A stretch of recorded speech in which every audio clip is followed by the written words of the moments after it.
In today's video, I'm going to give you 4 ways to detect if a person has a dismissive avoidant attachment style.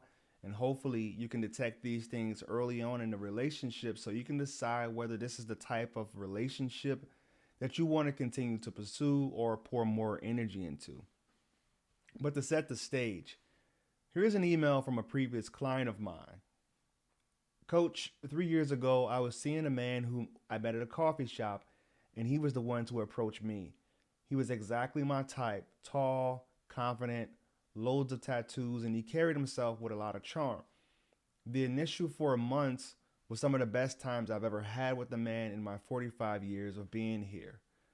We went on holiday after the first month. He was previously divorced, but would say that he didn't want to make the same mistakes that he made in his marriage.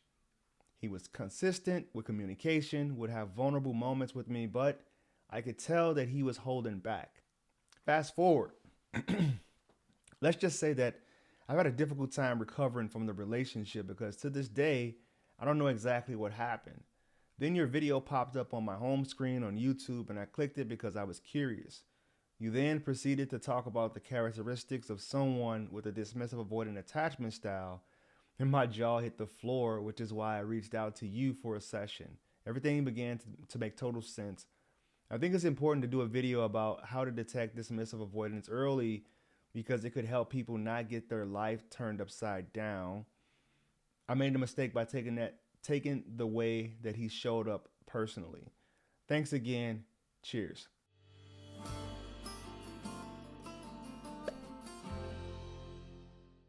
First, I have an ask. I've been making content on YouTube for over the past 5 years now, and I've enjoyed every minute of the community that we've built. My ask for you is if you're enjoying the content and you feel it's been helpful, that you subscribe to my channel. This helps me continue to make more content to help enrich and heal people's lives. Thank you. I want to start off by saying that these things that I've written down doesn't have to occur in any specific order, but if they all show up in your relationship, there's a very strong likelihood that they have a baseline avoidant attachment style. You have this secondary attachment that gets triggered when you are experiencing some type of conflict. For example, you can be a secure leaning anxious during conflict and uncertainty, or you could be a dismissive leaning anxious during conflict. But I'm going to give examples of a higher percentage dismissive avoidant. The first one is they prioritize independency over intimacy. I would say that it takes a little bit for this part of them to come out because in the beginning, things are usually engaging and intense. And you may feel as if this person's actually secure, but over time, their priorities will either suddenly or subtly start to shift. The Friday night movie plans will start getting interrupted by things that they have going on with their kids.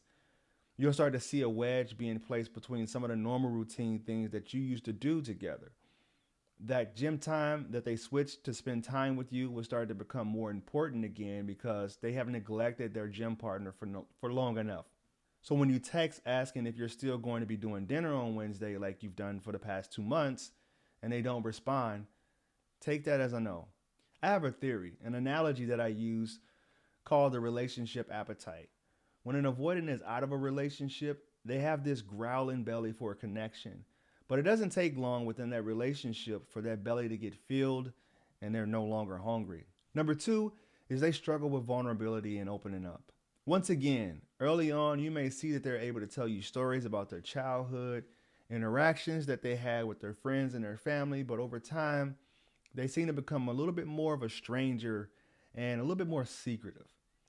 I had a client that reached out to me because he was extremely jealous of his girlfriend's kid's father, which her baby daddy, right? After doing some digging, the jealousy wasn't something that was displayed immediately. The jealousy, I feel, was created because during the honeymoon phase, his girlfriend was very transparent about her communications with her kid's father, but she started to become more secretive about things months down the line. And during a heated argument, it came out. She ended up saying that whatever she talks with her kid's father about is none of his business.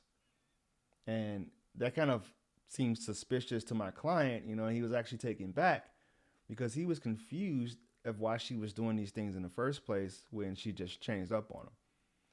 He was able to get down to the bottom of things with her after a few calls, and he discovered that she was actually a dismissive avoidant. And dismissive avoidants have a tendency to compartmentalize their lives. Work relationships are work relationships, family is family, and crossing that line makes it feel like they're losing their independence. The third way to tell an avoidant is the way that they seem distant and detached in their romantic relationships, right? Now, this is something that if you know much about avoidant attachment style, this is inevitable. This will happen in every one of those relationships. You just can't take it personally. And I've noticed that many avoidants have close and appear to be fulfilling relationships with their friends and their family. And those relationships will be filled with trips together, game nights that the avoidant often looks forward to. They're very routine calendars. But as far as communication and things that they disclose personally, the people in those circles will view the avoidant person as still somewhat mysterious, not knowing much about who the avoidant is dating or if they're even dating at all, because they're basically being in the dark about the issues that the avoidants struggle with and resemble a somewhat surface level relationship. You won't see them get worked up very much about personal issues that they have with anyone, because they have the mindset that I can deal with these things on my own, financially, emotionally, physically, whatever. I can deal with all those things and I don't need anyone to lean on. They appear to be stubborn and prideful, but it's actually the history has taught them to believe that I am the only one that I can rely on. No one will be able to take care of me better than the way I can take care of me. The fourth and last one is they minimize or dismiss your feelings. This is where they put the dismissive and dismissive avoidant. In the beginning, it may look like they're just going with the flow and allowing things to just happen, things to roll off their back. But over time, you will start to see that they're conflict avoidant and they simply don't want to deal with uncomfortable emotions that come with conflict or even praise.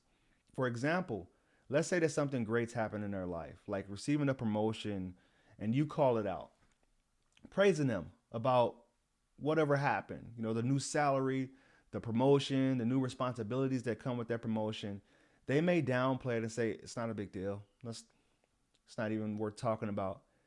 And you Google it and you see that they actually got promoted to the CEO of a new company, and they're just real nonchalant about it.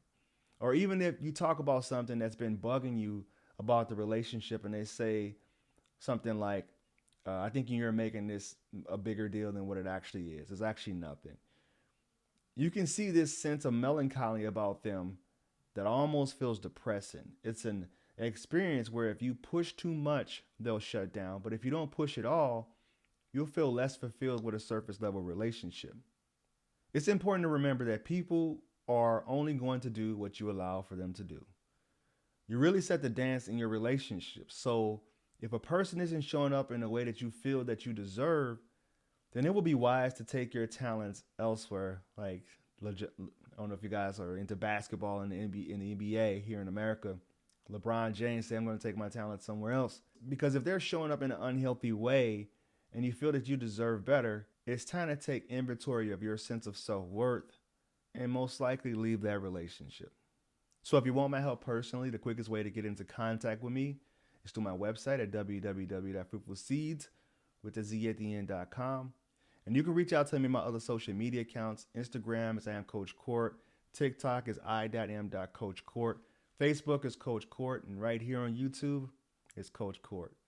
And always remember, when you go be loved, you'll never have to find it. Namaste.